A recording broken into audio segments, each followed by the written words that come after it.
like us then. And then I started on about 18 months ago, an amazing series of coincidences all over the world. People were coming up to me and telling me how they had seen people, overwhelmingly in positions of power, though not always, turn in front of their eyes into a reptilian humanoid figure and then go back again. And of course you hear one and you think, ooh. And you hear two and you think, oh my God, back burner. You hear 3, you hear 4, you hear 5, you hear 6 in different countries. 7, 8, 10, 20, 30. On my website, davidicke.com, there's 3,000 web pages now, and there's a whole area called the Reptilian Archive where people put their ancient and modern knowledge, research, and experiences, if you want to see how much there is to support some of this stuff. And so the story went that in 15 days, in one period, I met 12 separate people in 12 separate places who told me of this experience. Now, they were from many, many different walks of life. And I'm thinking, ooh, on the back burner, but I'll watch for this. This is strange. I then go to England, and I meet someone who I was due to meet to tell me about satanic ritual, which is fundamentally connected to this, as you'll see this afternoon. She was the wife of the head keeper of a place called Burnham Beeches, which is owned by the City of London, which is the epicenter of operational Illuminati control. And it's a forest area with a few clearings. And because she was the wife of the warden, and she says, my husband was a Satanist. That's why he got the job, because of the Satanism the elite did on that Burnham Beeches area at night. She said, and one day, she said, I'm walking through the forest, and I saw a light. She said, I went through to see what the light was, and she said, I saw a satanic circle where all the usual horrors were going on. And she said, I was astonished to see that the man I was looking at conducting it was Ted Heath. Now, Ted Heath was the Prime Minister of Britain between 1970 and 74, and was the man that took us into the European Community, now Union. And she talked about one of his Chancellor of the Exchequer at the time, Anthony Barber, was next to him in this circle. And she explained what happened and all that stuff. And so I'm thinking, wow, this is amazing stuff. Anyway, we talk about it. And then I'm just finishing the conversation. I'm putting my cup of tea down. Thank you very much. I've just come back from America in this experience of 15 days. And I just threw away a line at her. I said, do you know, it's a bloody strange experience. I keep meeting people that have seen people turn into reptiles. And I turned to go. And I heard this, like that. I turned around. She's on a bloody seizure. She said, oh, my God. She said, I thought it was only me. She said, oh, my God, I wasn't going to tell you that bit. And she explains how she saw this guy, Ted Heath, during this circle, turn, shapeshift into a reptilian humanoid figure. And she said, you know the thing that fazed me most? No one else in the circle seemed at all bothered, as if it was the most natural thing in the world. I then get invited to go to the House of Lords to meet some lords, to talk about the conspiracy, which they know is going on. They just want to talk to me about it. And there was a woman there, and she was saying some very interesting things about Diana, you know, Diana, Princess of Wales. And after the meeting, I said to her, hey, I want to talk to you. We've got to talk. She says, we have. I said, how do you know this about Diana? She says, well, my closest friend was Diana's closest confidant for 9 years. She says, I think I can get her to talk to you. So we talked. I talked with this lady. I didn't go to see this confidant of Diana to talk about shape-shifting reptiles. I'm hoping this thing might go out of my life and just kind of, you know, be a strange phase. Because, I mean, do I want to stand up and say about reptiles? Well, I don't really bother, but I'd rather not. Anyway, we're talking, and she's telling me about the horrific things that happened to Diana in relation to the Windsors, and how the Windsors take people out and stuff like that. Anyway, he then says to me, do you know what Diana's nickname for the Windsors was? I said, no, go on. She said, the reptiles and the lizards. And she said, Diana used to say to me, in all seriousness, they're not human. And she said, you know the Windsors are a reptilian bloodline. And I'm thinking, not a friggin' nother. And she explained, because this lady is a healer, and she worked not only with Diana, but with other members of the aristocracy and the lower levels of the royal family. And she picked up a heck of a lot of knowledge in this. It's amazing how many people know about this. It doesn't go to the public arena, because, I mean, who's going to have the guts to stand up on a stage and say that reptiles run the world? I mean, who's going to do it? No one's ever going to do it. We're never going to find out, are we?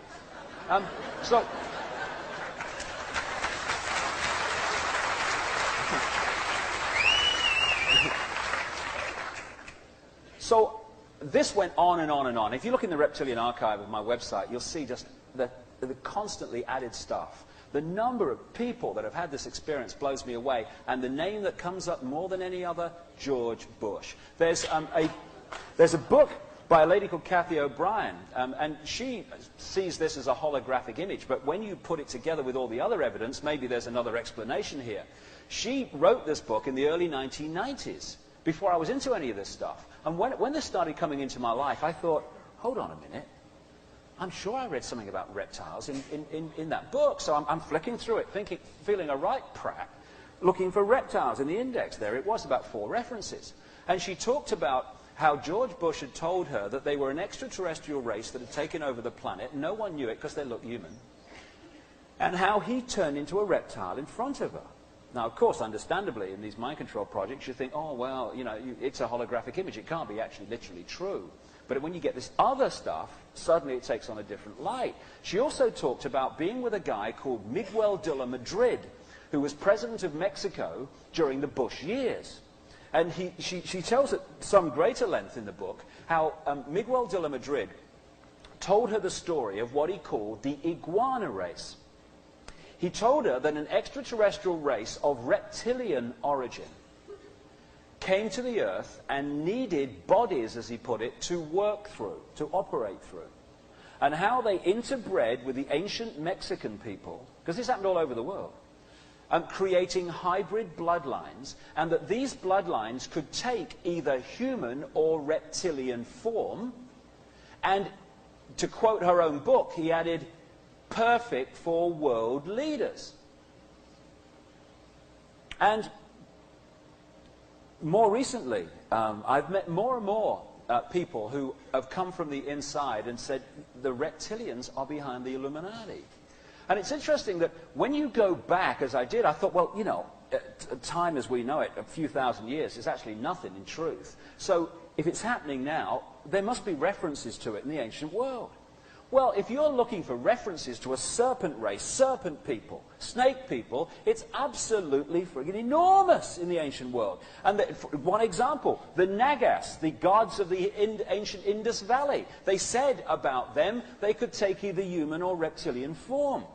And it kind of sounds kind of amazing, but I was watching a film the other day, and someone said on that film, the difference between an ape and a human is 3% DNA. You know, and as I think it was Carl Sagan said, there are more potential combinations of DNA than there are atoms in the universe. This is the only humanoid form that's going to exist and evolve from that enormous infinity. Come on. And who dominated this planet for so long? The reptilian genetic stream. And I'm not seeking to demonize that. I'm just talking about one group that keeps coming up. I mean, the reptilians are just the reptilian genetic form is a genetic form. So what? I'm talking about one group within it. And we have a reptilian brain. The scientists call it the R complex. R for reptilian. And they say, interestingly, that from the R complex, we get the traits of obsession with ritual, not just like sacrificing people, but going to the supermarket at the same time every week. Oh, it's Friday, we've got to have fish. Why don't you have fish on Thursday? You know, be exciting, you know. Ritual, ritual, ritual. And as you'll see as we go through the day, the Illuminati are stunningly, breathtakingly obsessed with ritual. The R complex, the reptilian part of our brain, also produces, the scientists say, the concentration and the obsession with top-down hierarchical power over structures, the pyramids. And also, it's from, they say, that part of the brain that we get what we call cold-blooded behavior, being able to do things to people by being emotionally detached from the consequences of what you are creating for them. When I talk to a guy who's come out of the Montauk mind control project, they call them Montauk boys, there's been a lot of books written about this in recent years. He talked to me about this reptilian thing recently. And he makes speeches and does talks at conferences about DNA now. And I don't know, I'm not an expert on DNA, I'll just give this for information, make of it what you will. What he says happened, and is happening, is that this fusion of mammal genes with the reptilian genes, the hybrid, created a situation in which they could open reptilian DNA codes, close them, open mammal DNA codes, and close them. And they could switch between the two.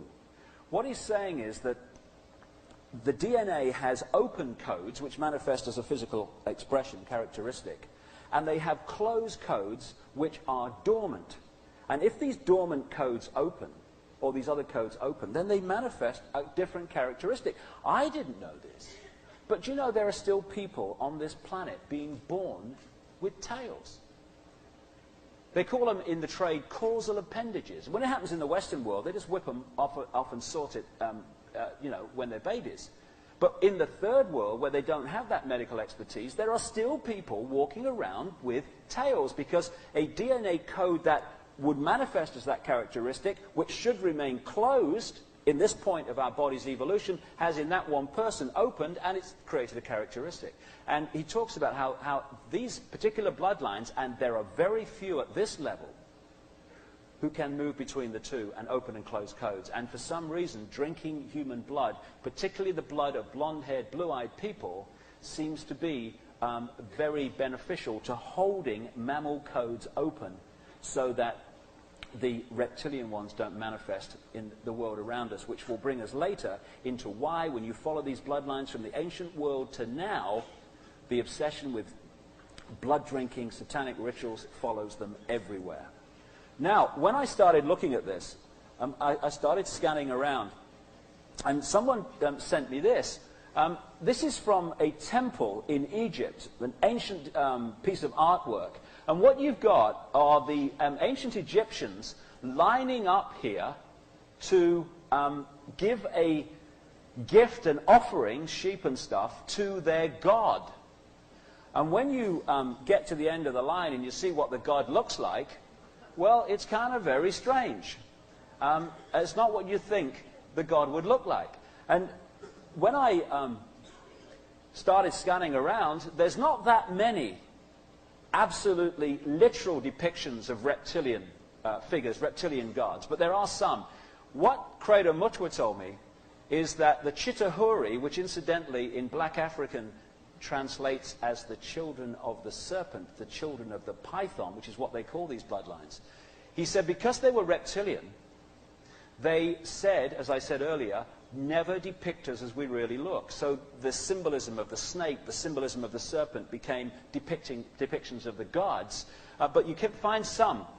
This figurine and others of a reptilian humanoid figure with a reptilian kind of baby figure were found in graves in the Ubaid culture, which was in the same area that later became the Sumer culture that I mentioned earlier.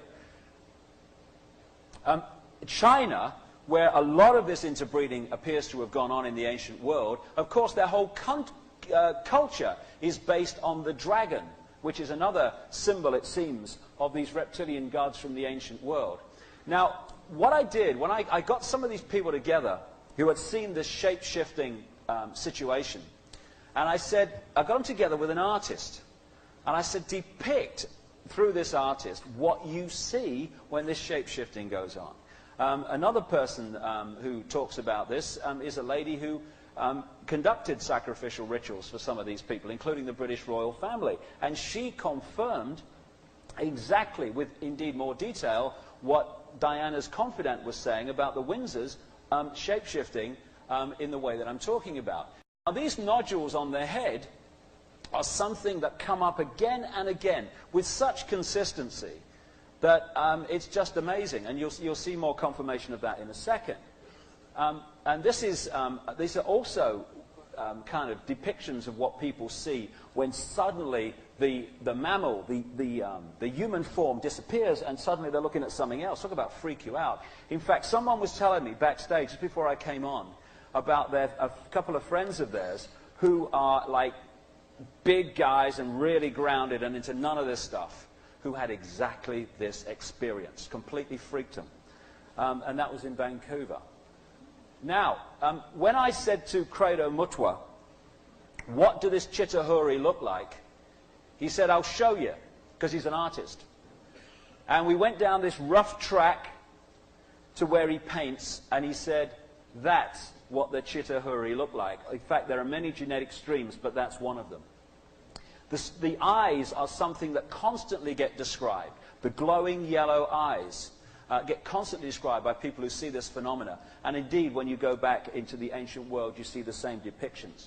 So what I said to Credo, or what I did with Credo, was immediately get hold of a television crew and spend hours interviewing him to get this stuff down. I'm just going to show you a little clip. It lasts about 6 minutes of this man. He's the most incredibly articulate, brilliant man, telling information he has never spoken about publicly before, not least because he thought people would think he was mad. So let's play the video. The question I asked him was, Credo, what did this Chitahuri, the children of the serpent, look like?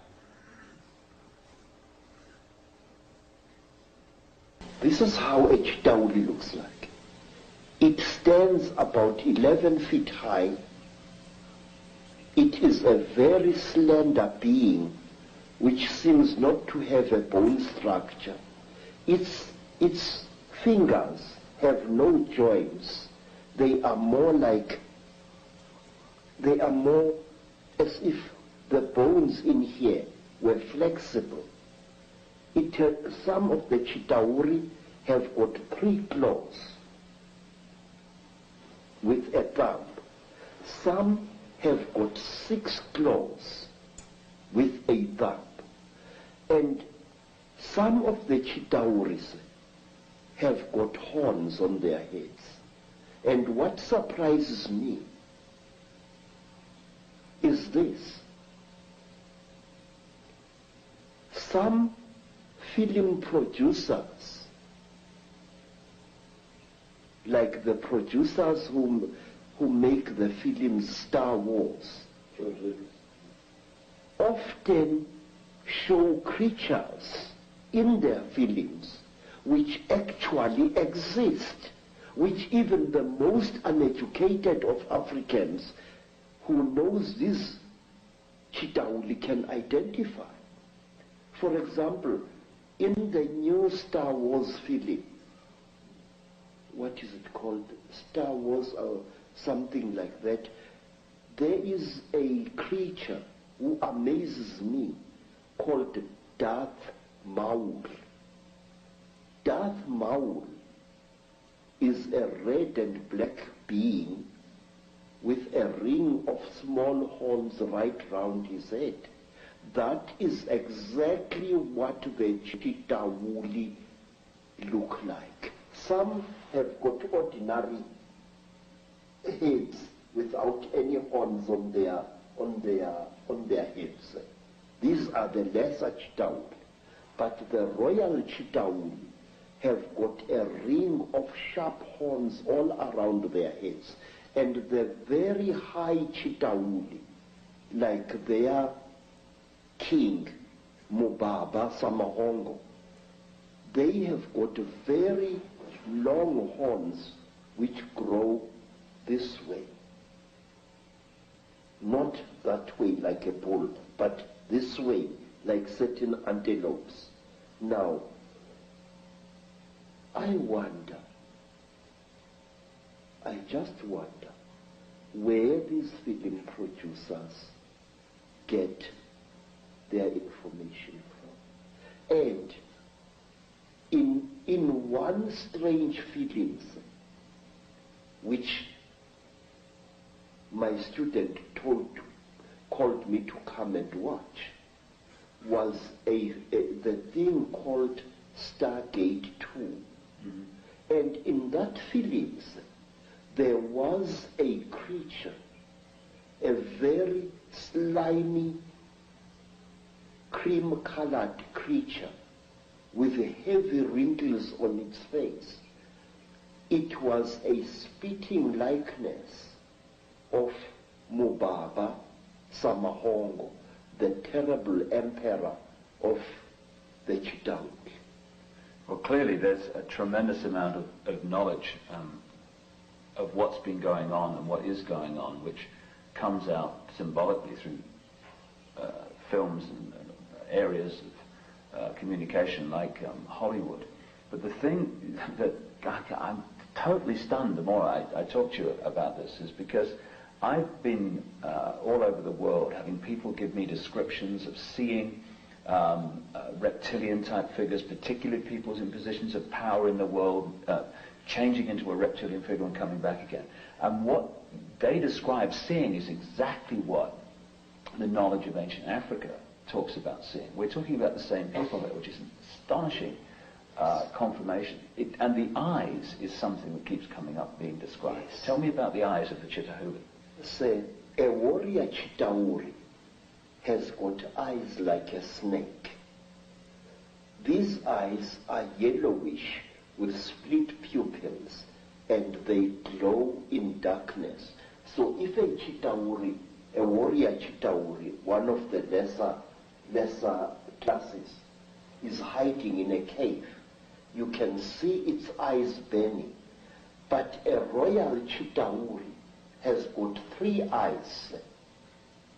It's got the yellow eyes, which glow in a strange, almost ice-like way, like jewels, like certain types of yellow jewel.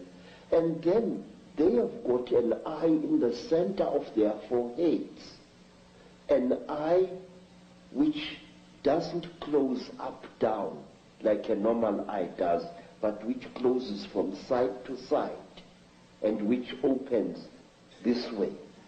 Now this eye of the Chitauri is the eye that kills, because it can knock a man down just by the fire, the glare that comes out of it.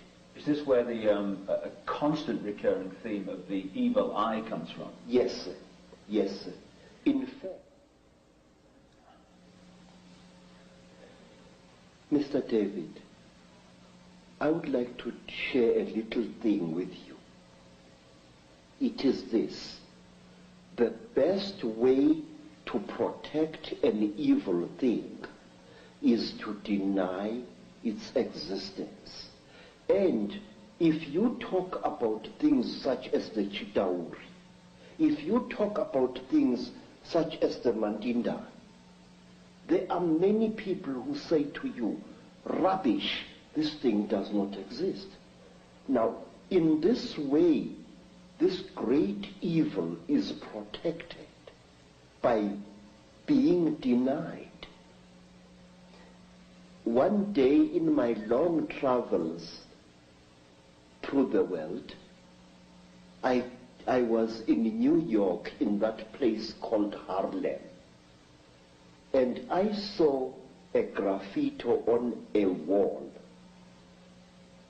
along a passage, and the graffiti was, "There is no such a thing as the mafia, and we will kill any asshole who says that there is." In this, again and again, in America, people deny the existence of the mafia, and by denying it, actually protect it wittingly or unwittingly. There are those who deny that a national and international conspiracy exists. They deny it ferociously, but by denying it, they are actually assisting it and actually protecting it. We must stop denying the existence of these things. We must stop saying that there are no Chitauri, that there are no aliens, that there are no Illuminati. There are. Okay.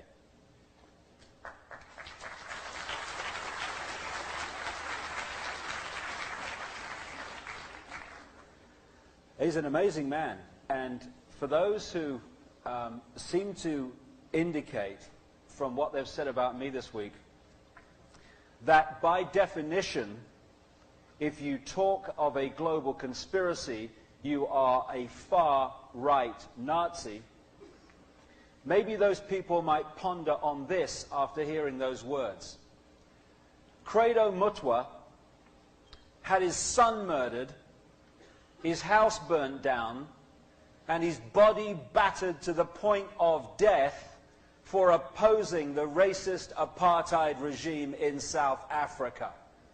And what those that have their sweeping definitions and their lack of brain cell activity are saying is that he, as you've just heard, must therefore be a far-right, racist Nazi. The ludicrous of it takes the breath away. Now, one of the other things that people see is this kind of ethereal type, reptilian type figure, which locks in, again it comes up again, into these lower levels, these lower chakras, and almost like, as we've had repeated throughout history, people get possessed by this consciousness and starts taking over their thinking processes. This is an interesting painting where a guy was trying to depict a race trapped in a time-space dimension which they couldn't get out of. And interestingly, he chose reptiles to depict that race. And again, one of the things that comes up is that somehow, at least part of this reptilian situation, is reptilians on another dimension, the fourth dimension, very close to this. And of course, like all dimensions, occupying the same space, like radio frequencies and television frequencies, who are manipulating this dimension by working through physical bodies. And that's an interesting depiction that he made of that. Another thing that comes up is the Draco star constellation, again and again and again.